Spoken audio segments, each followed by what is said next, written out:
न्याय आपो, न्याय आपो, सरकार हमने न्याय आपो।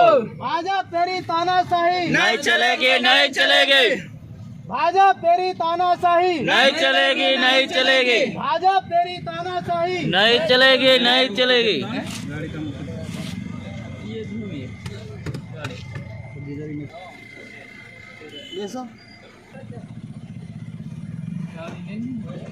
અમને જવા દો તો અમે તો અમને ખબર જ છે ના તમને ખબર છે તો અમારે કહેવાની જરૂર નથી વધારે અને કેમ કે અમે કોઈ બળનો ઉપયોગ નથી કરતા, અમે તો શાંતિપૂર્ણ હવે અમે શાંતિપૂર્ણ જ આપણે અને કહીએ છીએ ન જાય કેમ તો કે વધારે સારું છે સારું છે. પણ હવે અત્યારે શું છે કે અમારા આદિવાસી સમાજ પર આટલો બધો અત્યાચાર થતો હોય તો અમારે ફરજ બને, દેશના નાગરિક તરીકે એકબીજાની ફરજ બને અમારી.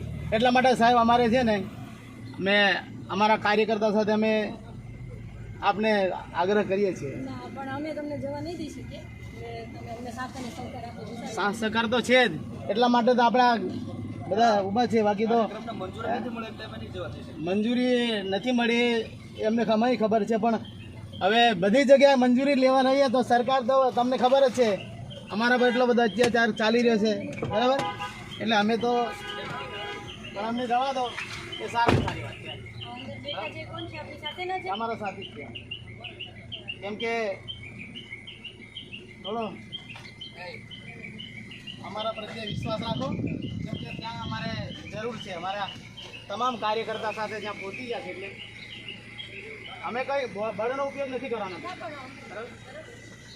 કેમ કે અમે અમારું આંદોલન બંધ કરી દઈશું. અમે શાંતિપૂર્ણ અમે આંદોલન કરવા માંગીએ, કોઈ બળનો ઉપયોગ નથી કરવા માંગીએ. પણ આ લોકો પોલીસનો દુરુપયોગ કરે છે, પોલીસને આગળ કરીને આ લોકોને હેરાનગતિ કરે છે. એમની પાસે કોઈ સ્કોપ નથી રહ્યો, એટલે માટે આ લોકો આટલું બધો અમને રોકવા માટેનો હેરાનગતિ કરી રહી છે. એટલે અમે તો તૈયાર છે, તમે કહો તે પ્રમાણે અમે અહીંયા બેસો તો અહીંયા બેસીશું, અમે કોઈ પરેશાની નહીં કરીએ, પણ અમારા લોકોને ન્યાય આપીશું.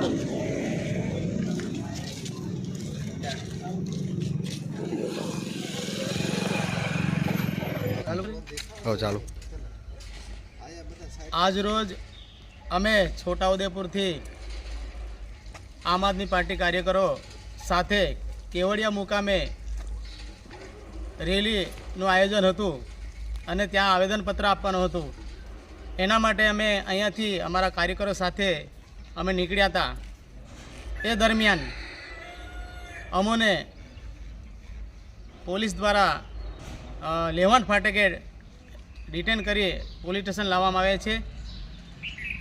અમે શાંતિપૂર્ણ આંદોલન કરીને જે લોકોને અન્યાય થયો એને ન્યાય અપાવવા માટે અમે આમ આદમી પાર્ટી કાર્યકરો સાથે કેવડિયા મુકામે સમર્થનમાં જઈ રહ્યા હતા. પણ આ ભાજપની સરકારમાં એમને પેટમાં તેલ રેડાયું છે કે આદિવાસી લોકોને હેરાન કરે છે અને ગભરાય પણ છે. આજે વિચાર કરો, આ કેવડિયા ખાતે અમારા આદિવાસી સમાજના લોકો, અમારી સંપ્રદાયના લોકો ત્યાં સ્ટેચ્યુ ઓફ યુનિટી ખાતે આજુબાજુ તેમની પોતાની માલિકી જમીનમાં પોતાના ઘરો ઝૂંપડા બનાવી અને જીવન ગુજારતા હતા અને પોતાની રોજીરોટી મેળવી રહ્યા હતા. દુકાન, નાની મોટી દુકાનો ચલાવીને તેમની દુકાનો તોડી બુલડોઝર ચલાવી અને સરકાર અન્યાય કર્યો છે. તો એની સામે અમે સૌ કાર્યકર્તા, આખા ગુજરાતના તમામ કાર્યકર્તાઓ આમ આદમી પાર્ટીના એકઠા થઈ અમે ચૈતરભાઈ એમએલએ સાથે સમર્થનમાં અને આવેદનપત્ર આપવા માટે અમે સૌ નીકળ્યા હતા. તે દરમિયાન પોલીસને આગળ કરી સરકાર અમને રોકી અને ડિટેન કર્યા છે. તો અમે કહેવા માંગીએ છીએ, સરકાર અમારા આદિવાસીને એટલો બધો અન્યાય કરો છો, એટલો અત્યાચાર કરો છો. આદિવાસી તમારું શું બગાડ્યું છે? આખા ગુજરાતની અંદર તમે અમારા આદિવાસી નાના વર્ગના માણસોને હેરાન કરો છો. તમે અમારા આદિવાસી લોકોને તમે ઝૂંપડા બનાવી આપો, મકાન આપી દો, એમની જમીન પાછી આપી દો. અમે શાંતિપૂર્ણ આંદોલન બંધ કરી દઈશું. જો તમે આ નહીં કરશો તો આવનાર સમયમાં અમે ગાંધી સિંધિયા માર્ગે ચાલશું, રસ્તા રોકો આંદોલન કરીશું અને અમે ગાંધીનગરમાં ધરણા કરીશું. આજ રોજ તમે ભલે રોકવામાં આવ્યો, પણ આવનાર સમયમાં અમારી આખા ગામને ગામ આદિવાસી લોકો ખાલી થઈ અને રોડ પર આવીશું. એટલા માટે તમને ચીમકી આપીએ છીએ કે અમારા આદિવાસીના અધિકાર પાછો આપી દો, એ જ અમારી માંગ છે. એક્ટિવાથી લઈ જેસીબી સુધીના, ટૂંકમાં દરેક વાહનના અને દરેક કંપનીના, જી હા, દરેક કંપનીના અને દરેક સાઇઝના ટાયર એકદમ કિફાયતી ભાવમાં મળશે, અને તે પણ આપણા છોટાઉદેપુરમાં. જી હા, છોટાઉદેપુરમાં. અને હા, જો તમારી પાસે રોકડા રૂપિયા ના હોય ને તો ચિંતા ના કરશો, અહીં બજાજ ફાઇનાન્સની સુવિધા પણ ઉપલબ્ધ છે.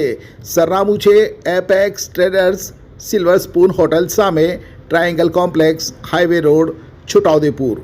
મોબાઈલ નંબર છે 7359953545.